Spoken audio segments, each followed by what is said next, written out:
Hi, everyone. Good afternoon. Thank you for being here today. Greatly appreciate it. It's exciting as we introduce our new president of soccer for AMBSE. We just want to give a quick rundown on how this will run. AMB Sports and Entertainment CEO Rich McKay will give an opening statement, followed by AMBSE Vice President of Executive Strategy, Josh Blank, and then Mauricio will give an opening statement. From there, we'll open it up to questions. I ask that you please just raise your hand if you have a question, and we'll get a question mic to you. And then if you don't mind just introducing yourself and your outlet that you're with, and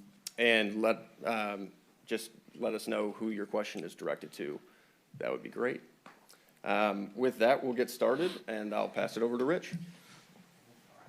Thank you. You're good to just stay from there. God almighty, that's fantastic. Okay, good morning. I will be extremely brief. All I'll really talk about is the search that went into the hiring of Mauricio, which took us a good long time and went across a big territory. So we hired Sportsology to help us in the search. We had created a new position, which is the president of soccer. That new position was created when we made the decision to buy the NWSL franchise. The idea was that we would hire one person to be over the top of both soccer organizations, and we wanted a person that would have experience, if they could, in both. We felt like that was important. I look at the stats. I think 40 candidates were interviewed in some way, shape, or form. We looked at 20 different leagues. I think they looked at markets of England, France, Germany, Spain, Italy, the Netherlands, Brazil, Mexico, and the U.S. We interviewed 5 finalists, got down to 2, interviewed those again, and ended up, that search probably took us almost 4 months, and ended up in hiring Mauricio. And so it was a pretty thorough search. We used a lot of people. We used a lot of individuals from Atlanta United. We used people from AMBSE just to make sure that everybody had an opportunity to talk to the candidates. We felt like this is a very critical hire to us from where we are Atlanta United-wise, but certainly where we are getting ready to launch a new franchise. So we settled on Mauricio, and I'll let Josh kind of lead you through how we settled on Mauricio. Thanks, Rich.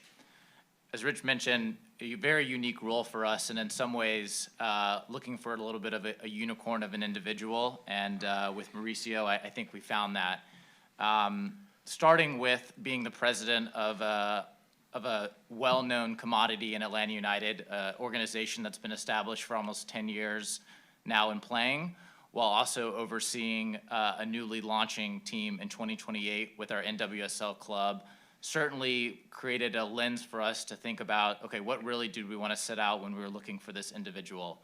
We had 4 more core principles for what we were looking for. First and foremost was someone with previous operational excellence at the club level.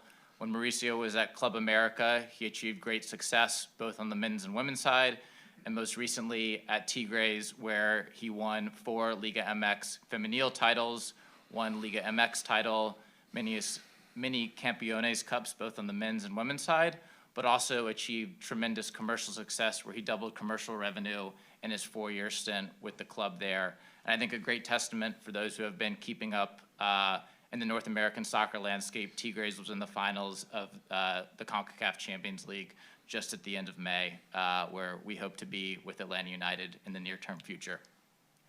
The second piece was, how can we continue elevating Atlanta as the epicenter of soccer?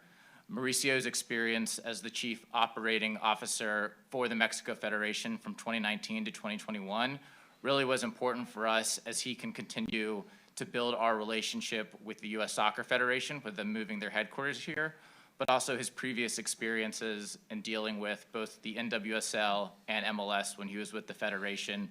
Mauricio was actually a part of Mexico bringing the World Cup to their various cities for this World Cup that's going on right now, but also was a part of them and their planning processes for the Qatar 2022 World Cup as well when they participated in it. The next piece was the experience in the women's game. As we touched on, we'll be launching a team in 2028.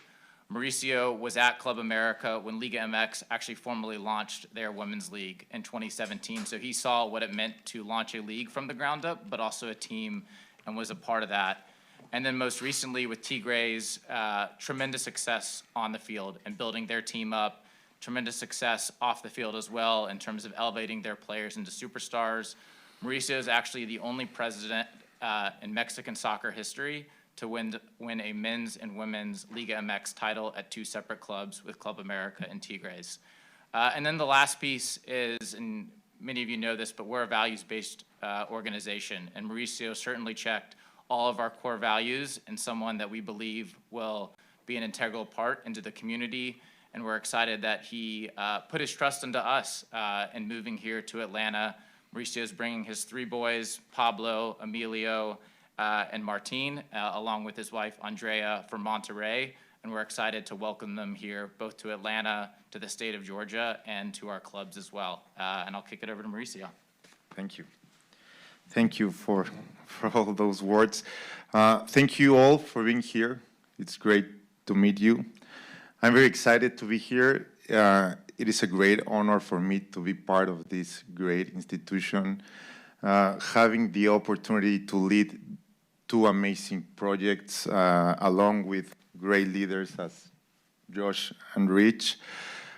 From when I first heard about the opportunity, I was convinced I wanted to be here. I mean, I've experienced firsthand the growth of U.S. soccer. I mean, I'm positive that both leagues have the potential to become the best leagues in the soccer world. And I'm convinced that we have one of the best ownership groups in the sports and entertainment landscape.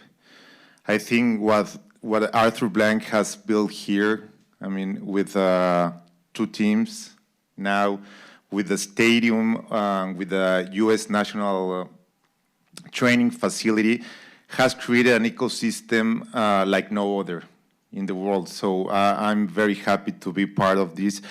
I've been here for the last week. I've been to the 3 matches, the World Cup matches, and I've experienced firsthand the passion of the fans, how the appetite they have for football soccer now.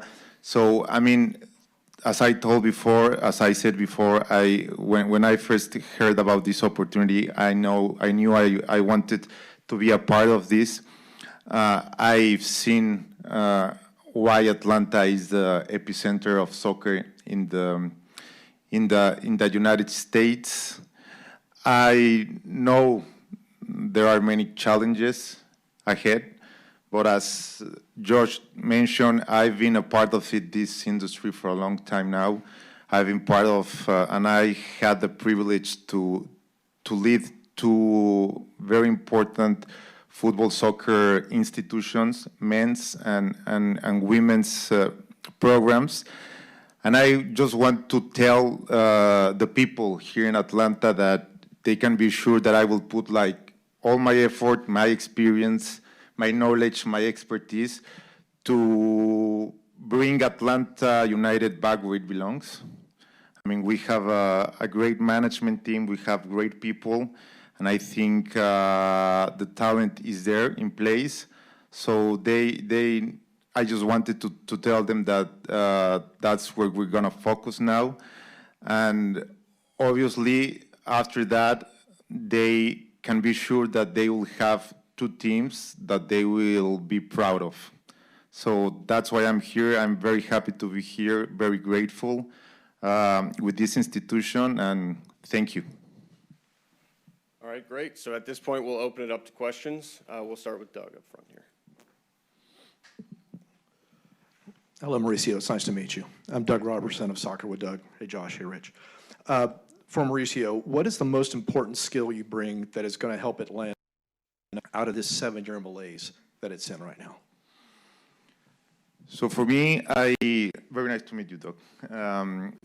So I started like 23 years ago in this industry.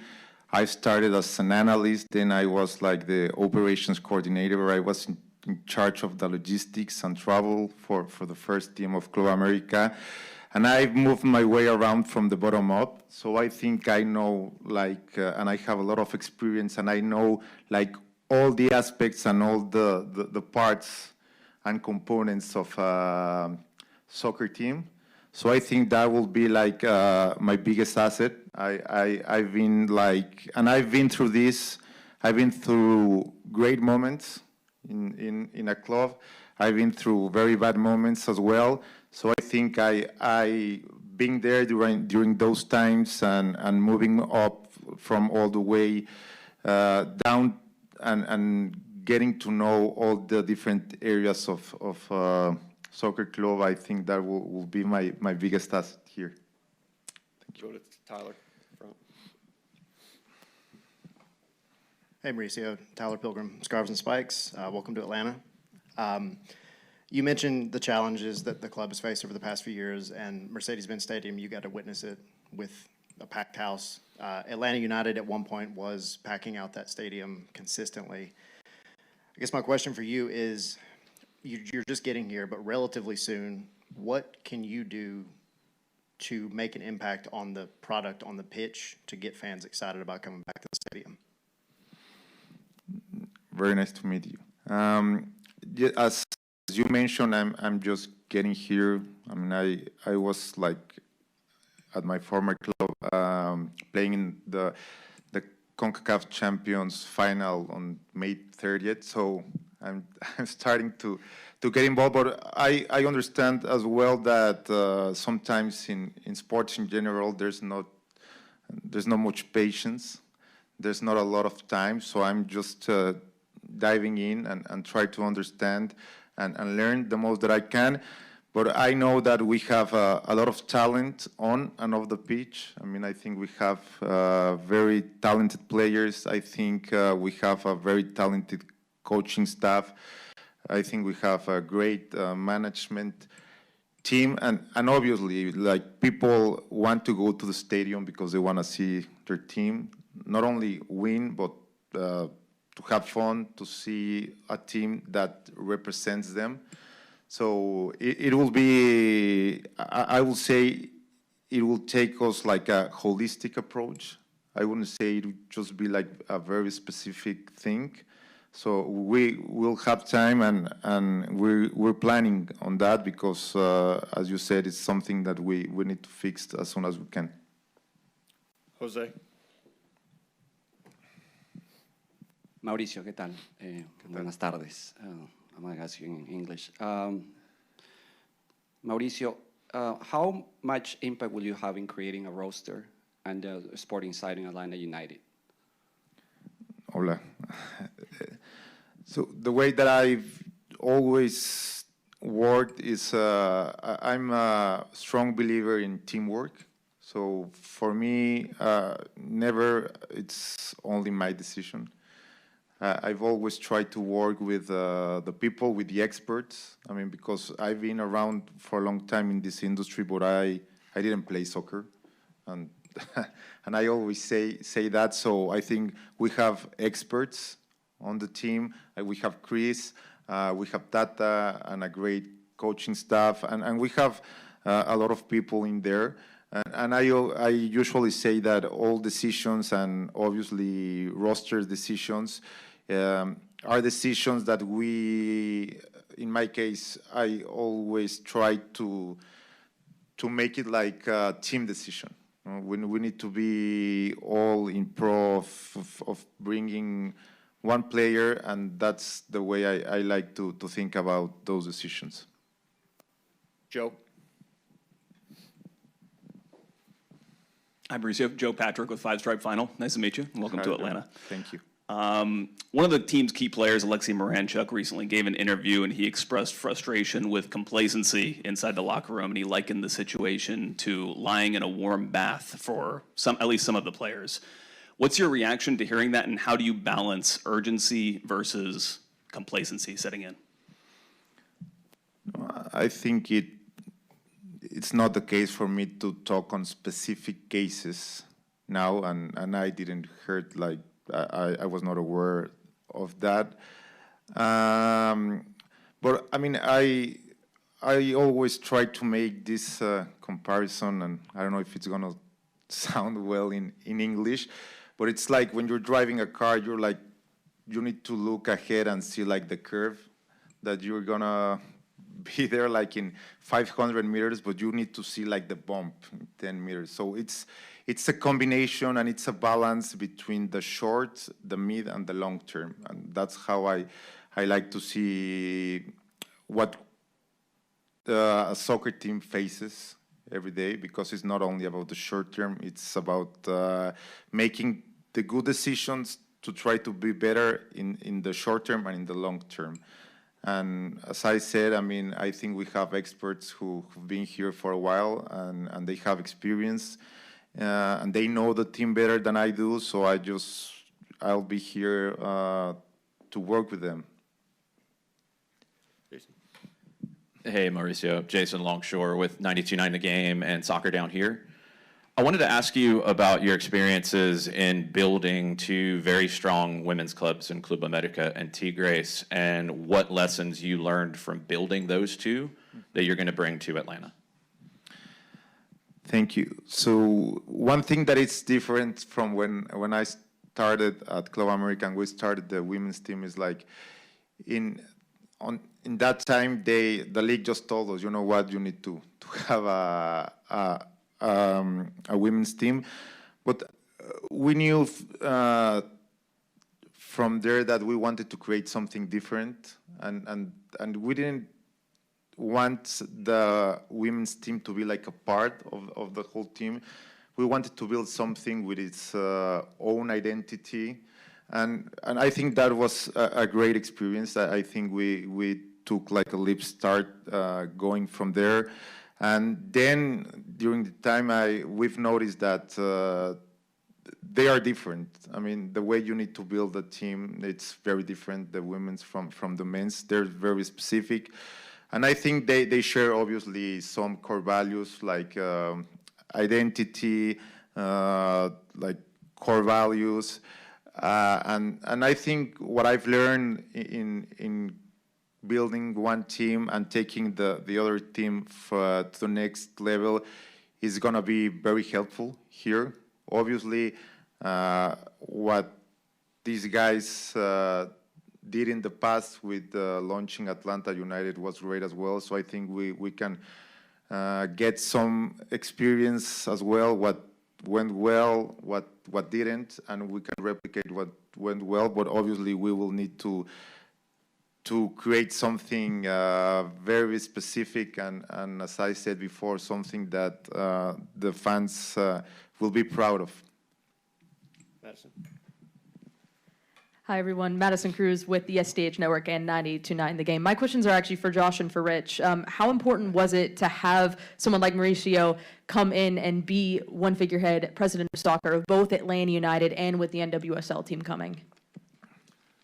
Yeah, I think incredibly invaluable. One, for someone like Mauricio, who was a part of Club America and Tigres, arguably two of the biggest clubs in Mexico and North America and the Western Hemisphere, for his belief to come in and be a part of our clubs in Atlanta, I think signals the growth and trajectory of MLS and NWSL and where we're really heading, and in our belief of continuing to grow the leagues, but also our club in stature. As far as his experiences before, I think it's incredibly valuable. We wanted somebody who had been there, done that, and was a part of it to provide expertise with what we were doing. We'll go over here on the right. Hi, Vincent Simone, CBS Atlanta. My question is for Mauricio. You and Josh both mentioned this, the mission to make Atlanta the center of U.S. soccer with the National Training Center in Fayetteville. What do you see as the role of the club teams, both at United and the incoming NWSL club, in making that mission a reality? So I think like making this mission a reality, the clubs and the teams will be the face of it. I mean, I think we will be the ones who will be playing like every week here. So obviously we have to to instill that passion in the fans. They will need to be proud of the product that they see on the pitch, and I would say they will be like the ones who, I mean, we need to be the emissaries of the message for the whole US, so they can see that Atlanta is the epicenter of US soccer. Amna? Hi, Mauricio. Welcome to Atlanta. Amna Spun with AJC. I'm just curious about your experience in the federation level and how that has helped you propel into the club level and how that's translated. So I was at the Mexican Federation during 2 years, and I think it gave me a different point of view. I mean, I think when you work like it was my case, I worked in soccer teams like for most of the time.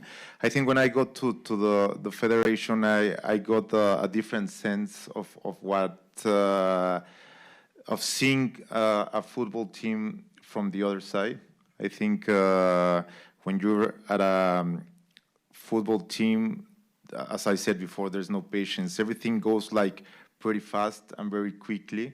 So I think sometimes you need like the time to step aside a little bit, and you need to see that sometimes you just need patience. You just need to trust the process. And if you have the right people on the right place, and you have like clear minds, like a clear plan and clear objectives, the results will be there. Doug? Two questions, one for Mauricio and one for Rich or Josh. For Mauricio, what is going to be your first big decision? NWSL coach, what might it be? And for Josh or Rich, considering the teams playing different leagues, different training sites, different schedules, different rules, what is the advantage of one president for both franchises? So I think there will be a lot of important decisions. I always say that being in this job, it's like a lot about making decisions, sometimes with the information you have. Sometimes you wish to have more information before making a decision, but that's not the case. So obviously now, with the break and with a transfer window, I think obviously that will be not only one, but different important decisions. And we're like in the process of hiring the chief soccer officer for the NWSL team. Obviously that will be a big decision. And I'll say there will be many important decisions from here till Atlanta United season starts again. Yeah, having someone oversee both teams, I think, allows for collaboration, sharing of best practices, but also ensuring that each team has their own unique identity, both on and off the field. And really, too, that they're communicating with one another. At the end of the day, both teams are here to continue growing soccer, continuing success on the field, to continue engaging with the fans, and ensuring that there is communication. The last thing that we would ever want is for one team to be taking away for another. And you've even seen around the World Cup, we've had numerous activations where we've had both NWSL and Atlanta United presence to help continue growing the game here, and that's ultimately our goal, is to have both the men's and women's team work together in moments, but work separately in moments, and having someone who is overseeing that and engaging with both separate leadership teams around that is incredibly important. So I think when you went to the groundbreaking, you saw that what we were trying to do, right, is have two separate entities, unique identities to both, but commonality where 2 + 2 could equal 5. Not 3, and no competition amongst those teams, but collaboration, and that was kind of why we came to the construct of putting a president of soccer over both, but letting him independently operate. That was kind of the theory. Jose? Mauricio, está así en español. Mauricio, me imagino que has visto ya el equipo, has analizado lo que está pasando. ¿El comando técnico tiene tu confianza? Es uno. ¿Y qué crees que necesite el equipo para mejorar y atraer más hinchas, que es lo que se desea, ¿no? Sí, creo que el Tata Martino y su cuerpo técnico es un cuerpo técnico probado, ¿no? Lo que hizo no solo en este club, sino lo que ha hecho en sus demás trabajos, habla por sí solo. Entonces, por supuesto que tiene toda mi confianza. Y creo que del análisis que he hecho, te digo, ha sido un análisis todavía no muy profundo.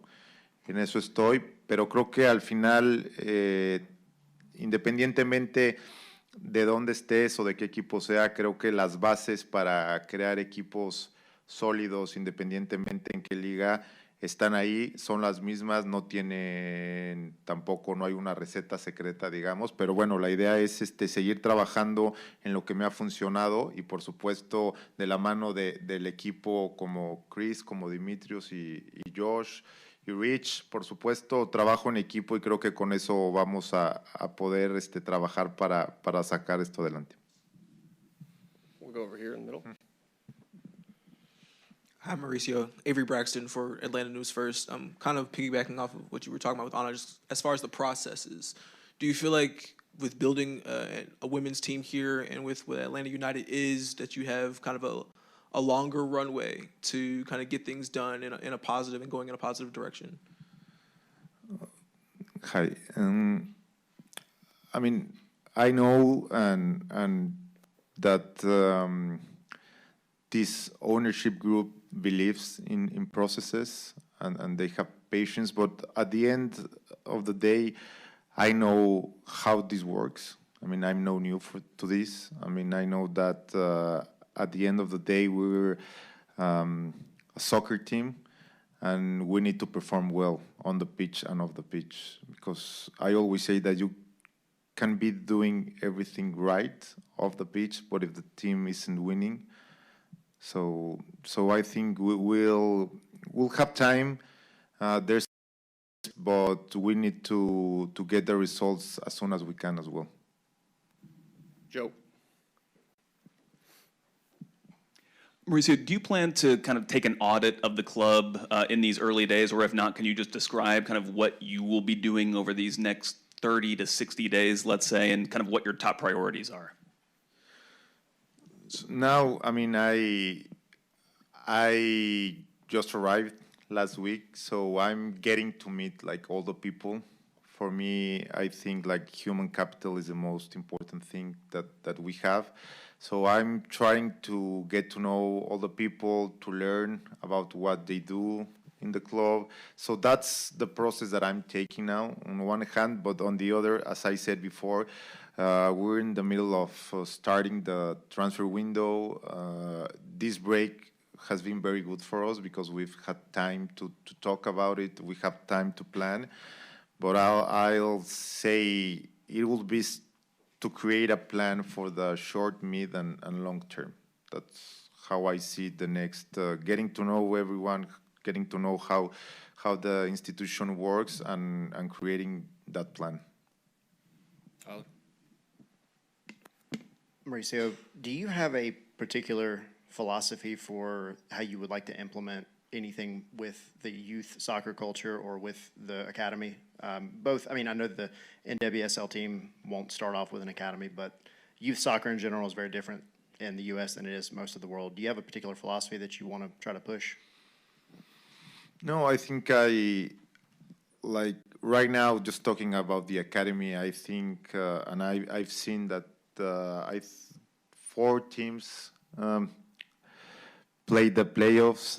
I think we won the under-13 championship. So I think that's doing great. So that area, I just, I don't want to change anything from there, but maybe I will bring what I know, what might be helpful to be better. But I don't have like just a strong identity, because I do believe that, and principle in academies, I think like the prototype of the player is different, the style of play is different. So I will need to learn before trying to make some adjustments in the academy. And now that they're doing so well, I don't think that will be like a priority. Jason? I'd love to hear from all three of you because I think you all have very unique perspectives on this. With the World Cup and the attendance and the TV ratings and the fan festivals and all of that, what kind of opportunity does that create for Atlanta as a soccer city going forward?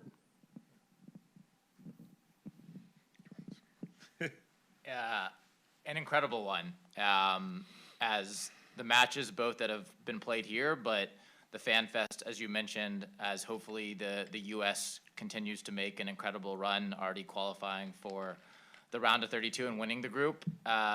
Hopefully it'll have a transcendent impact on the sport, both in our city, in our state, but across the United States more broadly. I think you're starting to see people who necessarily maybe weren't into soccer or weren't into soccer in the United States, but maybe were fans of overseas, of becoming fans here locally. And so having the opportunity, whether it be to introduce people to the sport or create fandoms is really exciting. And both for Atlanta United, for NWSL, but also for the stadium in terms of future opportunities that we may have to host international friendlies or future competitions like the Women's World Cup, Copa America. Rumors are that it's going to come back here at some point too. We'll want to be in all those conversations to ensure that we're continuing to do our part in growing the game.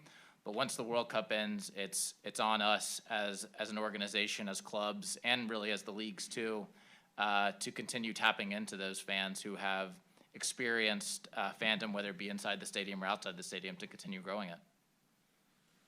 So I think Josh's point is spot on, which is fandom is, you saw what Atlanta United became from that opening day forward and how great we grew the fandom and how the city and the surrounding areas embraced the franchise. We haven't had this success on the pitch as of late, and that's led to fandom still pretty high in MLS standards, but could be higher. This is a moment in time where there's a lot of people that have now experienced soccer in Atlanta, whether that's going to Fan Fest, which I don't know what number we're at now, Josh, but we're at a number bigger than we ever would have envisioned, and we've added another. Am I allowed to say that? Have we added another day, and did we do that publicly? Good, okay. Thursday night, 6 to 12. Yeah, sorry. I didn't want to be ahead of us. But that is all opportunities for us to convert those people who have come into the funnel as fans. And to do that, you know, we put it on Mauricio, we put it on Chris and Demetrius to win matches, but create moments where those people are welcome to come. And then the other thing I think that we can do as Atlantans to capitalize on the moment is we are really good at public-private kind of group projects, as the mayor likes to say. And this is another moment where we've come together and really done that well so far, still have much to go. We need to keep capitalizing on that, keep being that place that we can host these big events, because we can host them really well. We do have the airport, we do have the hotels, we do have the convention center, we do have the support of the mayor and the governor, and we do have a stadium. So hopefully this just becomes another springboard for more events that we can lean into and capitalize upon. Doug? For Mauricio, you've mentioned the transfer window a couple of times, and I know that you're becoming educated on MLS rules, which are complicated and deep. Yes. How would you describe Atlanta United's salary cap situation right now, and how many windows do you expect it's going to take to get this team to perhaps close to maybe what it was in 17, 18, and 19 when it was competing for trophies? Yeah, I'm getting used to those rules, as you said. I mean, I'm very familiar with the league. I mean, we played a lot of games versus MLS teams and WSL teams. As you said, rules are complicated and very specific. We have like experts on the team. The way that I like to see transfer windows is like every transfer we try to do in every window, we try to look at it like for the long term and for the short term. It's not like, okay, we're gonna bring someone and then next transfer window, oh, we need to bring another one just to take care of the transfer window. So I don't know how many windows will it take, but I can tell you that one of the great things about this tournament is if we can reach the playoffs and then there's a new tournament there and everything can happen. So now we're going to be focused on trying to get to the level where we can get to the playoffs, and after that I think we'll have a competitive team to compete. We got time for just a few more. Joe, and then we'll go to Kelly in the back. Mauricio, I wanted to ask you just about the competitive level between MLS and Liga MX, and what is the opinion of sporting leaders in Mexico about this league, and how can this league attract better talent over time? As I said before, I'm convinced that the MLS has the potential to become one of the best leagues in the world. And if you see last tournaments, mentioning Leagues Cup and CONCACAF Champions Cup, I think now it's been like pretty similar, the level. No, competitiveness of the MLS has grown considerably in the last years. I mean, like, I think for the last, I don't know, 5 years maybe, like the semifinals for CONCACAF Champions League has been between Mexican and MLS teams. So that talks about how competitive is MLS now. I think a great thing that is going to happen, and it's already announced, is the change in the calendar. Because when I was there, I think that was a great advantage for the Mexican teams, because when we started playing that tournament, I mean, teams here in the MLS were just starting preseason, and we were like at the middle of the tournament and we were already started. So I think those structural changes in the MLS will have a direct impact on competitiveness between MLS and Liga MX. Kelly Price.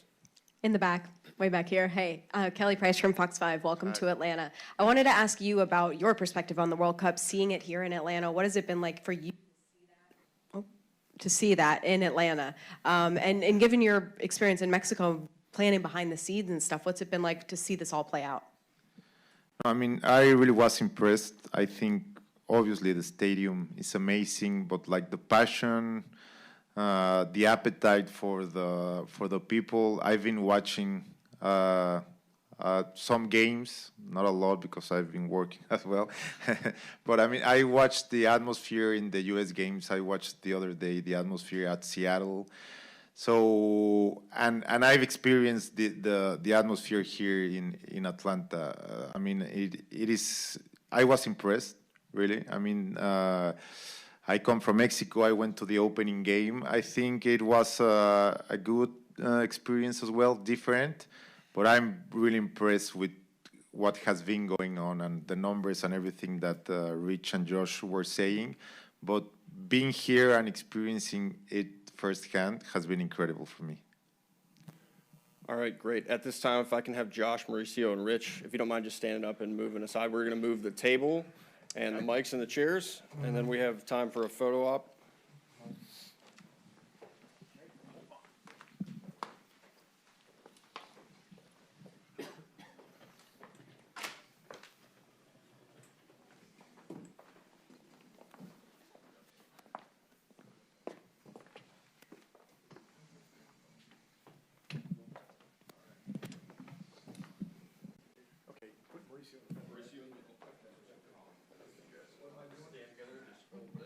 Holding this?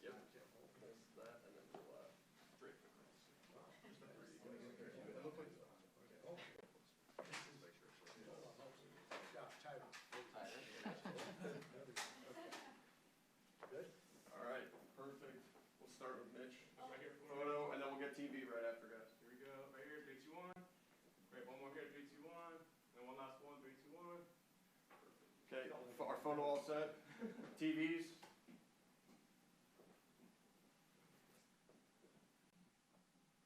Got it? All right, great. Thank you all for coming. Truly appreciate it. I think it's sagged.